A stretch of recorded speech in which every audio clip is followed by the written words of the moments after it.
Even when I was a little kid, my family and I spent every year with my grandmother in the village. My granddad died 10 years ago, so Grandma decided to stay alone on the countryside, not wanting to come to the city with us.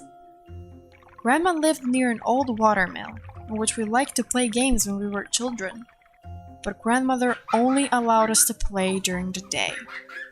There were rumors in the village that fairies gathered at that place at night and invited little children so they can take them away. Of course, at that time we were too young to understand what elder people meant. I thought that Grandmother was just trying to scare us so we wouldn't go out at night, but I couldn't even imagine how wrong I was. It was summer, a week before my 13th birthday, when we all went to visit Grandma again because we haven't been in the village for over 2 years because of duties and school. Grandma was very happy that we all again lived under the same roof and that she would have someone for who she can bake pies and cookies again. We were happy too, and we were even happier to notice that the old watermill was still in the same place, untouched. With the permission of my grandmother and my parents, I rushed down the street to alarm the neighbors, with whom I've been friends with for a long time, that I have arrived and that I was ready to play. When we finally got together, we headed to the watermill and continued with our children play. When it started to get dark, I heard my grandmother yell from the terrace, "Anna, the dinner is almost ready!" And I knew that I should go home. I said my goodbyes to my friends and I ran home. I finished my dinner and went to sleep because I was so tired from the whole day of running into nature. However, in the middle of the night, I was awakened by the singing that came through my window. I stood up, curious to see who's singing, but except for the darkness, nothing was visible outside. Or so I thought. Just a second later, when my eyes slowly got adjusted to the dark, I saw some light from the direction of the old watermill. A little scared, but at the same time curious, I jumped out of bed and quietly sneaked out of the house. Outside it was cold, so no one was there. So except of the moon, there was no source of light. It made me feel even more curious because only until a minute ago, I could have sworn that some light came from the old watermill. But it was no longer there. I slowly approached the watermill, and the singing got louder and louder. I slowly got behind the bushes and hid between them.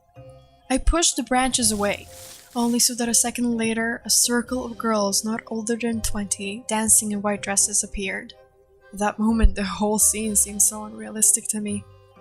So I wanted to get closer and hear what they were singing. But since I'm a clumsy person naturally, I stepped on one of the branches and I broke it. I paused out of fear of them hearing me. And as soon as I looked back at the group of girls, they were standing still in silence looking at me. I got extremely scared and I started to walk back, but at that moment the girl who was closest to me slowly began to approach me, giving me her hand as if calling me to join them.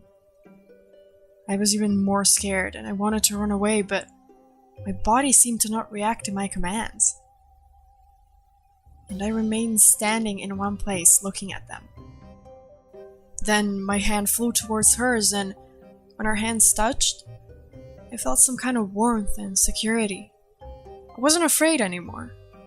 I joined them and danced with them. They were singing, but I didn't recognize the words. I only knew that it sounded very nice. I felt safe, and my body started to get off the ground.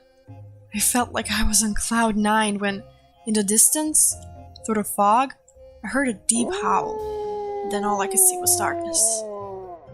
The next morning, I couldn't even open my eyes from the tiredness that I felt through my whole body. I wasn't sure if last night was just a dream or if it really happened. I got up slowly and walked out of my room where my grandmother was looking at me with a worried facial expression. I asked her what happened and she said, "Anna, my dear, you're not even aware of how lucky you were last night." I was confused, standing there in silence waiting for my grandma to continue the story because I don't remember feeling life-threatened. Tonight, while we all slept, Miko, the old shepherd, started to bark uncontrollably. So I went out with him to check if any foxes were around, and then I saw you in your nightgown, dancing as if you were above the ground. I knew that those fairies have found and lured you out of the house with their song, so I let Miko off the chain so he could stop them from taking you away like they have done with many children before," she continued. "Plenty of children have disappeared, and the stories about fairies have been around ever since I was a little kid. And sadly, no child that was taken has returned home." Grandma finished her story with a big hug. While we were hugging, I couldn't help but think what could have happened if Grandma didn't let Miko off the chain, or if no one heard his barking. Would I have faced the same destiny as all those other kids before? Since that night, whenever we were at my grandmother's for holidays, I sleep with the headphones on, listening to music so the fairies wouldn't be able to trick me and lure me out of the house with their, oh so beautiful singing.